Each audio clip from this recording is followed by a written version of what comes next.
Today, I'm going to teach you how to mix paint on the canvas to create traditional looking digital art with realistic paint effects like you see in these paintings.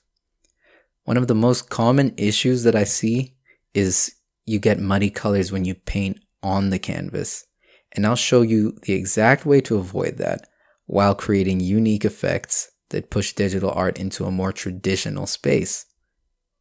So what is mixing on the canvas? This is when you don't just mix paint and place it directly on the canvas. You either blend or you smudge on the canvas. A lot of painters advise just layering paints, placing the exact tone in order to preserve brushwork and other reasons. But you can get explorative by blending on the canvas. And that's one of my favorite things about painting is not knowing exactly what you're going to get. So why would you actually want to mix on the canvas? There are some benefits. And one of those benefits is the natural soft blending that happens extremely easily. And it gives that effect that traditional alla prima has, because oil is a medium that is known to mix. And if you're not blending, then really you're ignoring one of the main principles of it. And you can also get really interesting textures when you blend or scrape or smudge. And those marks can't really be duplicated just by placing a digital brushstroke. They have to be recreated from smudging what's already on the canvas. And it's also extremely rare that your paints don't have some level of blending when you paint traditionally. So if you're a bit weird like me and you want your digital painting skills to affect your traditional painting skills, this will keep it feeling very close to the real thing, where each stroke you make causes you to pause and be a little bit more intentional about what you're doing. So in order to do this, there are some things that you do need to know that will help make the process much easier. So one of the first prerequisites is color theory, and specifically understanding how to balance an image. Balancing an image is done through values and colors. I taught this in the previous episode, but basically I'd like to think about everything as a contrast game. So if you see here, we have a mostly dark image and we have light accent marks, and I use a rim light to highlight the figure in the middle, and I also make him darker than the canvas that's behind him. And then when we translate that into color, we see every other area being warm and he's in a cool area, but on top of that, he's the only warm thing in the middle of the cool area, plus that value contrast. So overall, we are using colors, we're using values to create accents that lead to the center of interest, or accents that are the center of interest. So, the second thing we need to understand is that color mixing is not just picking a color scheme. A color scheme is colors that harmonize. I taught that you can have small groups of subcolors in there, but that isn't exactly what it's like when you mix color. When you mix color, your colors don't just stay separate mixtures and that's all you have. No, they start to blend with each other. And the more they start to blend with each other, the more muddy they can get. I want you to notice that when I mix the colors, they start to form browns. And this is what you really, really need to be aware of, because you'll be mixing the colors on the canvas. A quick rule of thumb is colors opposite each other on the color wheel create browns or grays when mixed. So that's exactly where the risk is. So keep that in mind when using color. It's usually safer to make a warmer or cooler mixture using a color close to your original color or base color on the color wheel. So a warmer blue can be made by using some purple instead of using an orange or a red. And this is because as the colors shift away from their initial hue or their temperature, it ends up graying those colors out. However, these colors do have a place. A lot of professionals, and myself included, love to use muddy colors in skin tones and in areas that aren't focal points, and sometimes in areas overall. And you can see that if you use a kind of muddy color, it gives you a lot of range to increase the saturation and have that contrast relationship that I spoke about much earlier. So those are the color and the theory basics. Let's get into the actual techniques that you're going to implement for blending on the canvas. So the first technique is wet and wet painting. So some processes require you to paint directly on canvas and just place your values as the final values. I believe that this is called a tiling method, and some people also call this a direct method of painting. Well, you get a kind of effect where it might give you a more graphical read. You can see the separation of values. Think about like screen printing, t-shirts, things like that, and even anime's cell shading, if you're aware of that. Those are all closer to direct. Now, with a wet on wet kind of approach, you paint the darks, and then you paint the light areas, and then you start to build more values on top, and they blend into each other, affecting each other. And it allows for this soft kind of mixing to exist as you go on painting. So the next technique is just the blending or the smudging technique. And there's an art to this to avoid mud. So when you blend with a big brush, sometimes you can get really cool movement inside your pieces. And you can also give this blur effect where you push other elements into the background. And I love to do this when I want to push something into the background, or I want to kind of take attention away from somewhere. Like when I'm too lazy to draw fingers, I just turn them into blurs and then people's minds fill in the blanks. Now, the danger with doing this is that this is the exact way that you get mud, because it's a big brush. And what I mean by that is you're more likely to mix multiple colors together with a big brush, and it ruins your form. If you're trying to shade and create shape, your form gets ruined because all of the values start to blend together. The colors get messed up because the colors start to blend together, and it creates mud if you're not just using it as a smudging technique. In order to blend more than two tones together, you should use a small brush. And you go right in between the transitions and you blend them gently. And when you look at it at the end of everything, you'll be able to notice that you've preserved those colors more, you've preserved the value structure, thus creating something that has more form. And in Rebelle, color mixing is very similar to life. So if you're not careful, you will get the muddy colors and your paintings will become flat. Right. So finally, this is my favorite technique, and a part of me wishes I didn't teach it to you just because of how awesome it is. The final technique is using a mixed or dirty brush. And these are blend modes that you have. With a bristle brush, you have access to one blend mode, but the engine is really good, so it actually just mixes the paint. And what happens is that as you paint, you actually get some of the color from the previous paint that's there.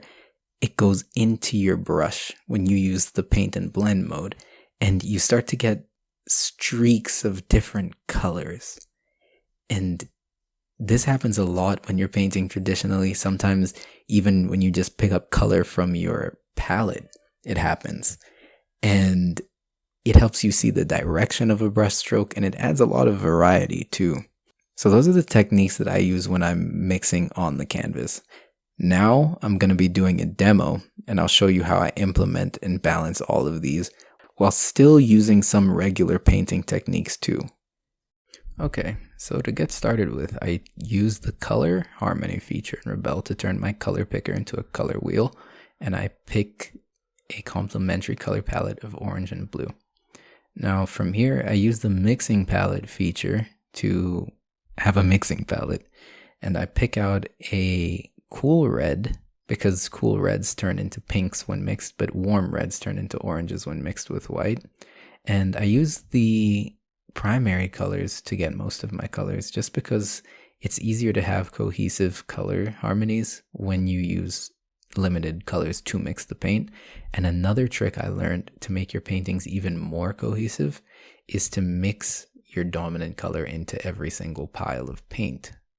That way, no matter what you do, it's not going to be out of place because there's some unity between all of the colors, which is that little degree of warmth, bringing them all closer to the same color. Now, from here, I like to mix my skin colors and then add some of that orange to it or add some of the blue to it to make it kind of push itself into the color harmony. But I start off with the base color that's correct. And as you can see, I'm making various piles, trying to get different combos, also that as I paint, I can have different hue variations. And I mix these hues in such a way that there's a gradient and I can pick up from the gradient. So even colors that I don't expect along the way, I use. So now I'm just creating an acrylic underpainting kind of thing with more thinned out paint, splashes, things like this. And you can see that I put down strong blues, but I blend them in to have them toned down. That's one of the things I love about color mixing on the canvas, is that you can get your cohesive mixtures directly there, even if you didn't get it right initially. And it also creates interesting marks. So here, I use that blending process where I spoke about putting down the light side and then the dark side and then adding different values on top. Here I'm also having my hue variation, which is an amazing thing that you can do while you're blending.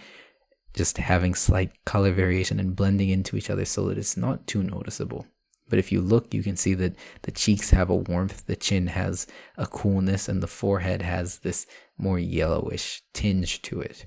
And it's all blended very, very softly in the blend mode and the paint and blend mode. And I'm still sculpting form at that stage, and I'll come back later to add more contrast. Another thing that you can do to avoid mud is separate your temperatures in the light and the shadow area and keep to those temperatures, making only slight variations when you come back. So now you can see me going around scraping with a kind of palette knife, just making interesting marks around. I almost want it to feel more like an ink splotch or something like that in areas that I don't want a lot of focus to be on, like her face. Well, areas where I don't want a lot of detail. This is an intriguing area. I find these areas where there's splashes to be very, very interesting. And it might be because I've painted so many faces, but I'm starting to find more interest in textures than faces. And just because we're using a blending process doesn't mean that you can't think about or pre-plan your marks. I'm very, very intentional with the marks that I'm placing down. And here, I didn't teach you this, but you almost pretend as if you've turned your palette knife and you're scraping away, and you use an eraser to get that. And if you didn't have a layer of paint underneath from the beginning, you wouldn't have color showing through. So that's another interesting little thing that can happen. And as you can see here, I'm just mixing through or scrolling through different paint strokes. And I start to get that mixed dirty brush effect with the reds. I want some of those reds to be in the shirt just for a cohesive kind of look. And also just for an interesting brush stroke, really. I'm huge on finding different cool marks to make and also doing it with limited brushes. So I'm really just using flat brushes and knife texture brushes. But you can see I'm getting creative with it, which you can also do. You can play around with the mode that you're using. As I taught, you can put two colors together and then blend them at the same time. You can try and create shapes, blended shapes. You can use an eraser to erase paint. There's a bunch of interesting things you can do. So now I come back to refine the eyes, and you can see I'm still using that kind of blended process, and I always say that it feels more like sculpting. And as you get darker, you can get a little bit more refined, and it's the same as you get lighter. So you've kind of placed a mid-tone light and a mid-dark, and you just get darker from there. And as you're getting darker, you're using slightly smaller brushes and you're getting more detailed. So when you hear people talking about establish the large shapes, this is also something that you need to focus on. Establish the main mid-tone, like the mid values and the mid saturation, and get more saturated. Introduce secondary values, darker shadows, lighter lights as you go on, and you start using smaller brushes to get more detailed areas and defined features. So what ends up happening here is that I put down a highlight that was too bright and I blended it in, if you caught that. This is one of the benefits of blending directly on the canvas. It can still be soft and still be very, very, very hidden. And if you want, you can bring back hard edges. I am still a fan of very visible brush strokes. I find them interesting. So I try to balance some areas with soft brush strokes that are hidden and visible brush strokes. And you'll notice that the nose has some very soft transitions. Sometimes when I'm drawing or painting women, I choose to have slightly softer transitions. And if I'm painting a man, I can be a little bit more aggressive about some of the marks. And now I'm getting a little bit creative, splashing some watercolor around so that it gives that effect like you had a solvent almost. I'm finding little interesting marks to make around the canvas, adding accent colors, more saturation. I usually keep my saturation for later on inside my paintings. Like I said earlier, I darken areas, so I'm controlling the contrast. I add tiny details, like on the shirt. So overall, I just go around breaking things and putting things back together. You shouldn't be afraid to blend something and then have to repaint it. There's multiple paintings that I've done traditionally where I wipe away the paint and have to restart, and it does also give another effect. And you can look under her neck. I just want that area to recede into the background, so I blended that area more. If you look at her arms that are practically non-existent, they're blending into the background. But if you look at her face, sharper edges, less blending. That's intentional. To push it forward, to create a detail contrast, to create an edge contrast. And I come into the lips, and that's another feature that I want softened, but then I sharpen the highlights by not blending those brush strokes once I place them. So overall, this is the kind of process that you could follow. Also, having some areas where there's motion, having some areas where there's soft blending, having broken areas, having areas where there's 3 different colors blending with one another. But you avoid that mud by keeping areas having slightly warmer blues, but it's still a blue. That's how you play around with the temperature. And sometimes when we see that, it feels like a leap to a much brighter color than it actually is. But hopefully you learned something from that demo, and you can start applying that to your own work. But in summary, number 1, you should select a cohesive color palette. 2, avoid blending complementary colors unintentionally.